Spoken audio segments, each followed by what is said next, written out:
আসসালামু আলাইকুম প্রিয় ফুটবল ফ্যান্স।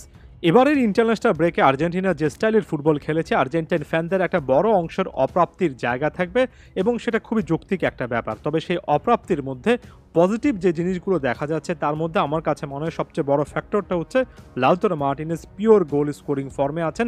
দুর্দান্ত দুটো গোল করেছেন। সর্বশেষ ম্যাচও যে অ্যাক্রোবেটিক স্টাইলে ফিনিশ করে এসেছেন লিওনেল মেসির পাসটা থেকে পেরুর বিপক্ষে, সে ম্যাচটাই কিন্তু একেবারে ডিফাইনিং মোমেন্ট ছিল। এর আগের ম্যাচটাতেও যে গোলটা তিনি করেছেন সেটাও কিন্তু লেফট ফুটেড ফিনিশ ছিল এবং এখানে আমি দুটো গোলের পিক সাইড বাই সাইড রেখে বলতে চাই দুটো গোলের ক্ষেত্রে লাউতারো মার্টিনেজ কিন্তু বা পায়ের ফিনিশ করেছেন। আমি আরও একবার ফোকাস করতে চাই, দুটো ম্যাচে বা পায়ের ফিনিশ ছিল। লাউতারো মার্টিনেজ দুটো গোলের ক্ষেত্রে কিন্তু কঠিন সিচুয়েশনে ফিনিশ করে এসেছেন।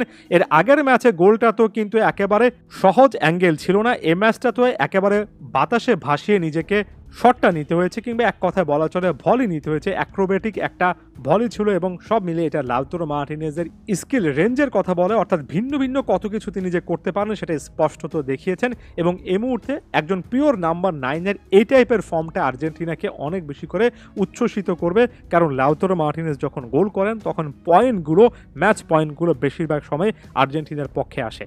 কোপা আমেরিকা 2024-এর কথা নিশ্চয়ই আপনারা ভুলে যাননি। ফাইনালে লাউতারোর গোলে আর্জেন্টিনা কোপা আমেরিকা ট্রফিটা আরও একবার উঁচিয়ে ধরতে পারে এবং সব মিলে 5-5টা গোল করেছেন। Lautaro Martinez point of difference অন্তত এই টুর্নামেন্টে ছিলেন, অথচ একটা লম্বা সময় ধরে কতটাই না স্ট্রাগল করেছেন।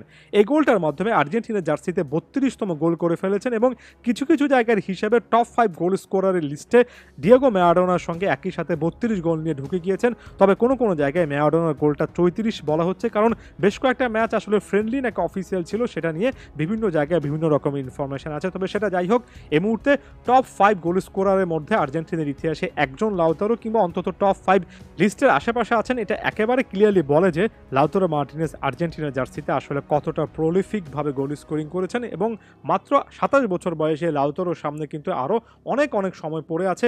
তিনি তার এই ট্যালিটাকে এমন একটা জায়গায় নিয়ে যেতে পারবেন যেখানে যখন অফশোরের সিচুয়েশন আসবে তখন লাউতারো মার্টিনেজকে আর্জেন্টিনার ইতিহাসে অন্যতম সেরা একজন গোল স্কোরার আরও নির্দিষ্ট করে বলা যাবে।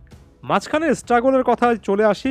বিশ্বকাপের আগে থেকে বিশ্বকাপের পর পর্যন্ত প্রায় 1 থেকে 1.5 বছর খুব একটা বেশি পারফর্ম করেনি, এমন সিচুয়েশন এসেছিল আমার জানা মতো সম্ভবত 15 থেকে 16টা ম্যাচে তিনি কিন্তু গোল পাননি। সেই লাউতারো মার্টিনেজ এই 2024 সালটা কতটা অসাধারণভাবে শেষ করলেন। 16টা ম্যাচে তিনি 11টা গোল করলেন, অর্থাৎ এই 2024 সালেই ক্যারিয়ারে আর্জেন্টিনা জার্সিতে সর্বোচ্চ গোল করেছেন।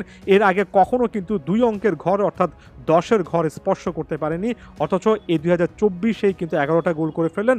সঙ্গে দুটো অ্যাসিস্ট আছে, অর্থাৎ 16টা ম্যাচে 13টা গোলে কন্ট্রিবিউট করেছেন এই 2024 সালে। একই সাথে এই জিনিসটা বলে রাখা ভালো যে প্রতিটা ম্যাচে যে প্রপার গেম টাইম পেয়েছেন ব্যাপারটা এমন নয়। অনেকগুলো ম্যাচে কিন্তু বেঞ্চ থেকেও তাকে স্টার্ট করতে হয়েছে কিংবা গেম টাইম যথেষ্ট পাননি, কিন্তু যখনই পেয়েছেন সে সুযোগের সদ্ব্যবহার করেছেন এবং লাউতারো মার্টিনেজ ময় 2024 আর্জেন্টিনা দেখলো। এই যে বললাম 2024 সালে আর্জেন্টিনার কোপা আমেরিকা জয়, 2024 সালে আর্জেন্টিনার পজিটিভ যত কিছু এবং বছরের একেবারে শেষ ম্যাচের জয়টাতেও লাউতারোর নামটাই আসলে লেখা থাকবে। এ বছরটাতে ব্যালন ডিওরেরও শর্ট লিস্টে ছিলেন, যদিও অনেকে আশা করছিলেন আরও উপরের দিকে থাকবেন, তবে লাউতারোর সামনে উপরের দিকে উঠে আসার সুযোগ আছে আর্জেন্টিনার জার্সিতে। এই লাউতারো মার্টিনেজ এই টপ ফর্মে থাকা লাউতারো মার্টিনেজকে আমরা দেখতে চাই, কারণ লাউতারো যত বেশি করে ফর্মে থাকবেন ফাইনাল থার্ডে স্কালোনির জন্য কম্বিনেশন একটা মেলানোর যে কঠিন চ্যালেঞ্জ সেটা অনেকটুকু কমবে। লিওনেল মেসি এখানে খেলেন, লিওনেল মেসির সামনে একজন প্রপার নাম্বার 9 লাগে। বাকি একটা পজিশনে কে খেলবেন সেটা নিয়ে এখন পর্যন্ত ফুললি কনফার্মেশন কিন্তু আসা যাচ্ছে না। তবে সেটাতে একেবারে 100% কনফার্ম হন বা না হন, একটা লম্বা সময় ধরে স্কালোনি স্ট্রাগল করেছেন যে লাউতারো নাকি হুলিয়ান আলভারেজ গোল স্কোরার হিসেবে কাকে খেলাবেন, কারণ দুজনেই গোল পাচ্ছিলেন না। সে জায়গা থেকে লাউতারো মার্টিনেজ কোপা আমেরিকার আগ থেকে কোপা আমেরিকার সময় এমনকি কোপা আমেরিকার পরবর্তী ফেজটাতে যেমন সর্বশেষ 3টা ম্যাচে 3টা গোল করলেন, এটা স্কালোনি বা আর্জেন্টিনার থিঙ্ক ট্যাঙ্কের চিন্তাটা অনেকটুকু কমিয়ে ফেলবে। এই মুহূর্তে এর চেয়ে পজিটিভ আসলে কোনো কিছু হতে পারে না। লাউতারোর এই দুর্দান্ত ফর্মটা 2025 এবং খুবই নির্দিষ্ট করে বলতে গেলে 2026 বিশ্বকাপেও দেখতে চাই। ধন্যবাদ সবাইকে।